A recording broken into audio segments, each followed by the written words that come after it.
કચ્છ ભુજના માધાપર માર્ગ પર નર્મદા પાઇપલાઇનમાં ભંગાણ સર્જાયું। નર્મદાની મુખ્ય પાણીની પાઇપલાઇનમાં ભંગાણ સર્જાયું તો ભંગાણ પડતા 20 ફૂટથી વધુ ઊંચા પાણીના ફુવારા ઉડ્યા।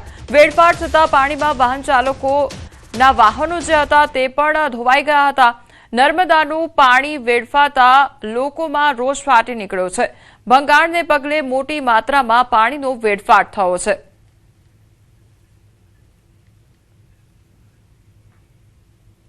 મહેસાણા જિલ્લાના કેટલાક ઔદ્યોગિક એકમો દ્વારા છોડવામાં આવી રહેલા કેમિકલયુક્ત ઝેરી પાણીના કારણે બહુચરાજી તાલુકાની ખારી નદીમાં ગંભીર પ્રદૂષણ ફેલાયું છે। નદીનું પાણી કાળા શાહી જેવું બની જતા હજારો માછલીઓ અને જળચર જીવોના મોત નીપજ્યા છે, જ્યારે આસપાસના 50 જેટલા ગામોના ખેડૂતો અને પશુપાલકો મુશ્કેલીમાં મુકાઈ ગયા છે। દુર્ગંધયુક્ત ઝેરી પાણીના કારણે ઊભા પાકને નુકસાન થવાની પણ ભીતિ ઊભી થઈ છે અને પશુઓ પણ પાણી પીવાથી દૂર ભાગી રહ્યા છે। હવે સમગ્ર મામલે ગુજરાત પ્રદૂષણ નિયંત્રણ બોર્ડે પાણીના નમૂનાઓ લઈ તપાસ શરૂ કરી છે। કેમિકલયુક્ત કંપની છે, એ કંપનીમાંથી પાણી છોડવામાં આવે છે કેમિકલયુક્ત। એમાંથી ઘણા જીવજંતુઓ જે જળચર જે જીવજંતુ હોય છે એ મરી ગયા છે। પ્લસ બીજું કે જે ઢોર ઢોકરા આજુબાજુના ખેતરોમાં બધા પશુપાલનવાળા લોકો રહેતા હોય છે, તો જો ઢોર જો પાણી પીવા હોય તો પાણીના ગંધથી જ દૂર ભાગે છે, બરાબર। તો અમારી તો સરકાર જોડે એટલી જ માંગ છે કે આ કેમિકલયુક્ત પાણી બંધ કરાવો અને કંપની સામે કાયદેસરના પગલાં તમે લો। એક મહિનાથી અહીંયા અમે બધા ખૂબ હેરાન થઈએ છીએ, પણ છેલ્લા લાસ્ટ 15 દિવસથી એટલું કેમિકલયુક્ત પાણી અહીંયા અંદરથી પસાર થઈ રહ્યું છે, જેના કારણે અસંખ્ય માછલીઓ પાણીની અંદર તડપી અને મરી ગઈ છે। અહીંયા એટલી બધી દુર્ગંધ મારી રહી છે કે અહીંયા આપણે ઊભા રહી શકતા નથી। તો અહીંયા ખેડૂતો આવા પાણીથી સિંચાઈ કરી રહ્યા છે। તો સાહેબ, ખરેખર ખેડૂતોના પાકોમાં ખૂબ નુકસાન આવ્યું છે। બનાસકાંઠાના કુંભાસણ ગામમાં ગૌચર જમીન બચાવવા માટે ગ્રામજનોએ હવે આર પારની લડાઈ શરૂ કરી છે। જેટકોના 765 કેવી સબસ્ટેશન માટે ગામની ગૌચર જમીન ફાળવવાના પ્રસ્તાવ સામે ખેડૂતો પશુપાલકો મોટી સંખ્યામાં પાલનપુર કલેક્ટર કચેરીએ પહોંચ્યા હતા। ગ્રામજનોનું કહેવું છે કે ગ્રામસભામાં સર્વાનુમતે વિરોધનો ઠરાવ પસાર થયા છતાં પ્રસ્તાવ આગળ વધતા ગ્રામજનોમાં ભારે રોષ જોવા મળી રહ્યો છે।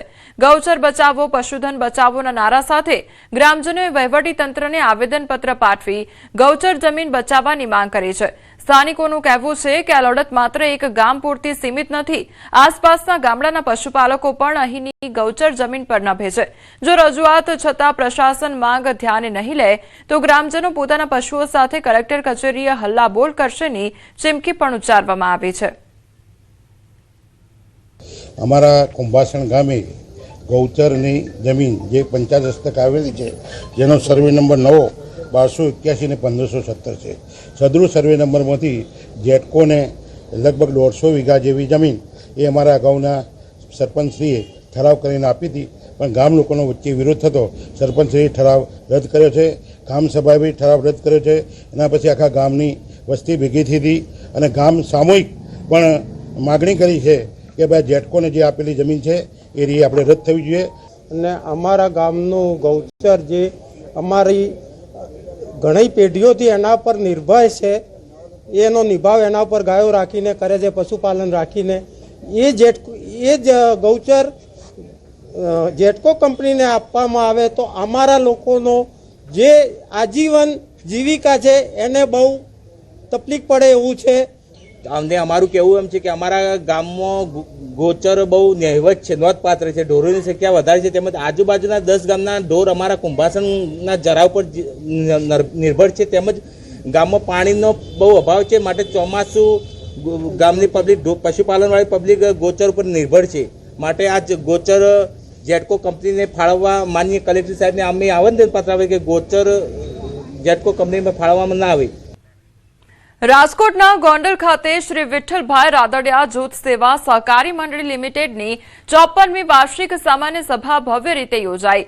પટેલવાડી ખાતે આયોજિત આ કાર્યક્રમમાં મુખ્ય અતિથિ તરીકે અલ્પેશ કથિરિયા ઉપસ્થિત રહ્યા। સભામાં સંસ્થાએ ચાલુ વર્ષે 50 લાખ રૂપિયાનો ચોખ્ખો નફો નોંધાવ્યો હોવાની જાહેરાત પણ કરવામાં આવી હતી। સાથે જ સહકારી ક્ષેત્રને વધુ મજબૂત બનાવવા, ખેડૂતો અને મહિલાઓને આર્થિક રીતે સશક્ત બનાવવા તેમજ વિકસિત ભારત 2047ના સપનાને સાકાર કરવા સહકારી માળખાની ભૂમિકા અંગે વિસ્તૃત ચર્ચા કરવામાં આવી। સેવા સહકારી મંડળીની 54મી વાર્ષિક સાધારણ સભામાં ઉપસ્થિત થઈ સૌ ખેડૂતોને મળવાનું થયું, આગેવાનોને મળવાનું થયું અને આવા જ સહકારી માધ્યમથી, સહકારી મંડળીના માધ્યમથી ખેડૂતની ખેતીલક્ષી અને સંલગ્ન પ્રવૃત્તિઓનો ખૂબ વિકાસ થાય, ખૂબ પ્રગતિ થાય અને સૌ ખેડૂતો સમૃદ્ધ બને અને સહકારી ક્ષેત્રનું જે માળખું છે, એનો જે હેતુ છે કે સહકારથી સમૃદ્ધિ એ સફળ થાય એવી મા ઉમા ખોડલના ચરણોમાં પ્રાર્થના કરું છું. અહીંયા જે અમારી ચર્ચા થઈ એ સહકાર મંત્રાલયના 5 વર્ષ ઉજવણીની, ટ્રેનિંગની, શિક્ષણની અને એક વસ્તુ જે સામે આવી એ કે આ મંડળી 50 લાખનો ચોખ્ખો નફો કર્યો છે, બિઝનેસ કરે છે, કોઓપરેટિવ બહુ સારી રીતે અહીંયા કામ કરે છે. અમને પાસે ભંડારણની સુવિધા છે, બિઝનેસ સ્ત્રોત છે. એના બદલ બધા સભાસદને હું કોંગ્રેચ્યુલેશન્સ આપું. વિદેશમાં મુશ્કેલીમાં મુકાયેલી બોરસદની 2 દીકરીઓ આખરે સુરક્ષિત રીતે વતન પરત ફરી છે. અમેરિકા જવાના પ્રયાસ દરમિયાન અઝરબૈજાનમાં ફસાઈ ગયેલી બંને યુવતીઓને લાઓસ સ્થિત ભારતીય દૂતાવાસે તાત્કાલિક કાર્યવાહી કરીને બચાવી. સમગ્ર મામલે સાંસદ મિતેશભાઈ પટેલે સરકાર અને વિદેશ મંત્રાલય સાથે સતત સંપર્કમાં રહી રજૂઆતો કરી હતી. તો યુવતીઓ વતન પહોંચતા સાંસદ મિતેશભાઈ પટેલે તેમના ઘરે જઈ પરિવારજનોની મુલાકાત લઈ ખબર અંતર પૂછ્યા હતા. તો સફળ રેસ્ક્યુ બાદ પરિવારમાં ખુશીનો માહોલ જોવા મળ્યો છે.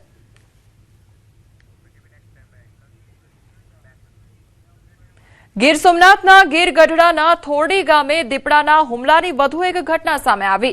કેળાના બગીચામાં કામ કરી રહેલા કાકા ભત્રીજા પર અચાનક દીપડાએ હુમલો કર્યો તો હુમલામાં બંને ગંભીર રીતે ઇજાગ્રસ્ત થયા હતા. ઇજાગ્રસ્તોને પહેલા ગીર ગઢડા હોસ્પિટલ અને ત્યારબાદ વધુ સારવાર માટે ઉનાની ખાનગી હોસ્પિટલમાં ખસેડવામાં આવ્યા છે. ઘટનાની જાણ થતાં વન વિભાગની ટીમ સ્થળ પર પહોંચી હતી અને દીપડાને પાંજરે પૂરવા માટે કવાયત હાથ ધરી છે. બનાવ બાદ સમગ્ર વિસ્તારમાં ભયનો માહોલ પણ છવાઈ ગયો હતો. તો ગ્રામજનોએ વન વિભાગ પાસે વધુ અસરકારક પગલાં લેવાની માંગ કરી છે. એ નિરણ વાટતા હતા અને દીપડો ઓચિંતાનો આવીને હુમલો કર્યો અને હું ત્યાં સાઈડમાં 100 મીટર દૂર હતો. દોડીને પહોંચ્યો. જંગલ ખાતાના અધિકારીઓ પણ હતા. એ બિચારા દોડીને આવી ગયા અને અમે બધા થઈને એને ભગાડ્યો. દીપડા જંગલ ખાતાવાળા પકડે તો છે પણ એને પાછા બીજા એરિયામાં ન મૂકો. એને કોઈ જગ્યા એવી જગ્યાએ મૂકો કે જે પાછા ફરીથી ન આવે. ગીર સોમનાથમાં સેલ્ફી લેતા કિશોરનો વિડીયો વાયરલ થયો છે. સિંહ સાથે સેલ્ફી લેતા હોવાનો વિડીયો વાયરલ થયો છે. તો વિડીયો ગીર ગઢડા પંથકના ગામનો હોવાનું અનુમાન લગાવવામાં આવી રહ્યું છે. સિંહોની નજીક જઈ જીવના જોખમે સેલ્ફી લેતા કિશોરનો આ વિડીયો હવે ચર્ચાનો વિષય બન્યો છે. વિડીયો વાયરલ થતા સિંહોની સુરક્ષા અને વન વિભાગની જાગૃતિ અંગે ફરી એકવાર સવાલો ઉભા થયા છે. વન વિભાગે મામલાની તપાસ કરી જરૂરી કાર્યવાહી કરવાની માંગ પણ ઉઠી છે.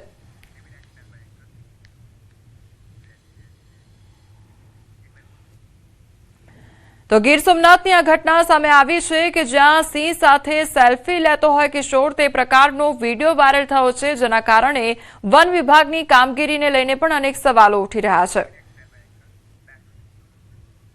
જૂનાગઢમાં ખુલ્લા કુવામાં ખાબક્યું હતું સિંહબાળ, ત્યારે માંગરોળના કુકસવાડા ગામની આ ઘટના સામે આવી છે. સિંહબાળ કુવામાં ખાબકતા વન વિભાગને જાણ કરવામાં આવી તો વન વિભાગે સિંહબાળનું રેસ્ક્યુ કરી સીમર એનિમલ કેર સેન્ટર ખસેડવામાં આવ્યું હતું. અવારનવાર કુકસવાડા નજીક સિંહોની અવરજવર જોવા મળતી હોય છે તો રેસ્ક્યુ કરાયેલા સિંહબાળની સ્થિતિ તંદુરસ્ત જોવા મળી રહી છે.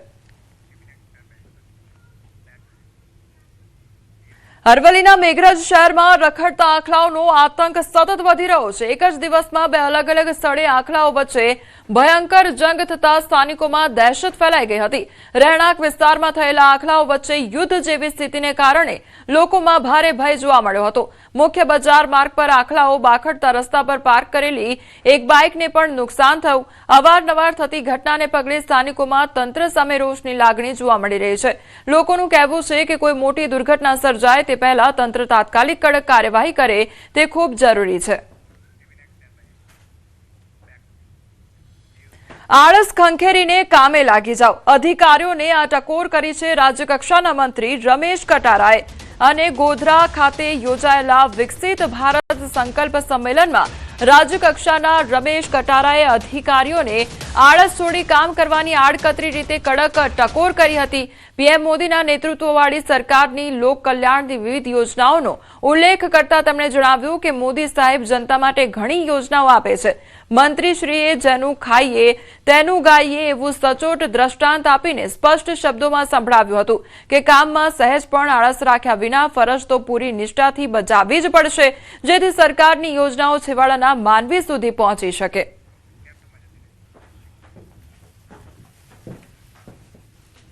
યોજનાને આપણને સરકારી યોજનાનો લાભ મળે. મિત્રો, ઘણા લોકોને કંટાળો આવતો હોય કે મોદી સાહેબ આ સરકારમાં અધિકારીઓને ખૂબ કામ કરાવે, ખૂબ મહેનત કરાવે. મિત્રો, એટલો બધો પગાર પણ આપે એટલે કામ તે કરવામાં આળસ ક્યારે નહીં રાખવી.